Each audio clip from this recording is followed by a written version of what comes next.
जिस एनएसई पर इंडिया का सबसे ज्यादा ट्रेडिंग वॉल्यूम होता है उससे लगभग 86 साल पुरानी एक स्टॉक एक्सचेंज भी है। लेकिन हैरानी की बात यह है कि पिछले 13 सालों में वहां एक भी रेगुलर इक्विटी ट्रेड नहीं हुआ। वो है कैलकाटा स्टॉक एक्सचेंज।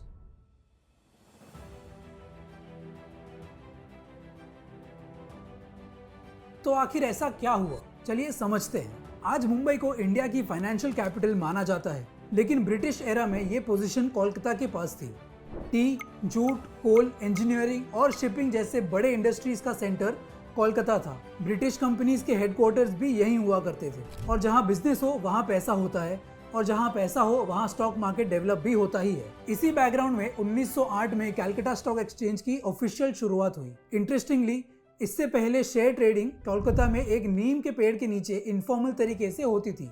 सोचिए, आज जहां बिलियंस ऑफ रुपीस के ट्रेड्स मिली सेकेंड में एग्जीक्यूट होते हैं, उसकी शुरुआत एक पेड़ के नीचे हुई। समय के साथ सीएसई तेजी से ग्रो हुआ। एक वक्त ऐसा था जब यहाँ 2700 से ज्यादा कंपनीज लिस्टेड थे और एशिया की सेकेंड ओल्डेस्ट स्टॉक एक्सचेंज बन चुका था। ईस्टर्न इंडिया की ज्यादातर कंपनीज के लिए फंड रेज करने का सबसे बड़ा प्लेटफॉर्म था सीएसई। लेकिन फिर 1990s में इंडियन स्टॉक मार्केट को एक बदलाव की जरूरत महसूस होने लगी। उस समय इंडिया में 20 से ज्यादा रीजनल स्टॉक एक्सचेंजेस थे। हर एक्सचेंज का अपना इकोसिस्टम था।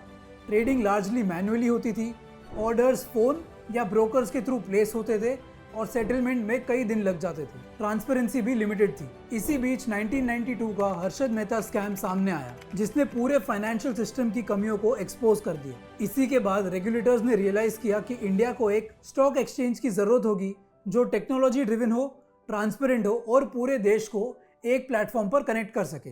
इसी विजन के साथ 1994 में नेशनल स्टॉक एक्सचेंज लॉन्च हुआ। एक बात समझना बहुत जरूरी है, एनएसई सिर्फ एक नया स्टॉक एक्सचेंज नहीं, बल्कि इंडियन कैपिटल मार्केट का कंप्लीट रीडिजाइन था। Electronic trading, nation wide connectivity, faster execution, better transparency और एफिशिएंट सेटलमेंट, ये सब फीचर्स उस वक्त एक रेवोल्यूशन की तरह थे। पहली बार दिल्ली, चेन्नई, अहमदाबाद या जयपुर का कोई भी इन्वेस्टर एक प्लेटफॉर्म पर रियल टाइम ट्रेडिंग कर सकता था, और यहीं से सीएसई का असली चैलेंज शुरू हुआ। देखो, स्टॉक मार्केट में एक कॉन्सेप्ट होता है लिक्विडिटी। सिंपल लैंग्वेज में, जहां बायर्स और सेलर्स ज्यादा होते हैं वही मार्केट और अट्रैक्टिव होता है, क्योंकि वहां शेयर्स आसानी से खरीदे और बेचे जा सकते हैं। जैसे ही बड़े ब्रोकर्स और इंस्टीट्यूशनल इन्वेस्टर्स एनएसई की तरफ शिफ्ट होने लगे, लिक्विडिटी भी वहीं चली गई, और जब लिक्विडिटी चली गई तो बाकी इन्वेस्टर्स भी धीरे धीरे उसी मार्केट में शिफ्ट होने लग गए। ये एक डोमिनो इफेक्ट था। सीएसई के पास लेगेसी थी,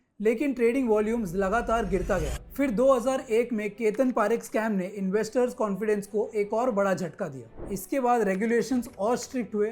टेक्नोलॉजी और रिस्क मैनेजमेंट स्टैंडर्ड्स भी कंटिन्यूअसली इंप्रूव होने लगे। सीएसई ने मॉडर्नाइजेशन की कोशिश जरूर की।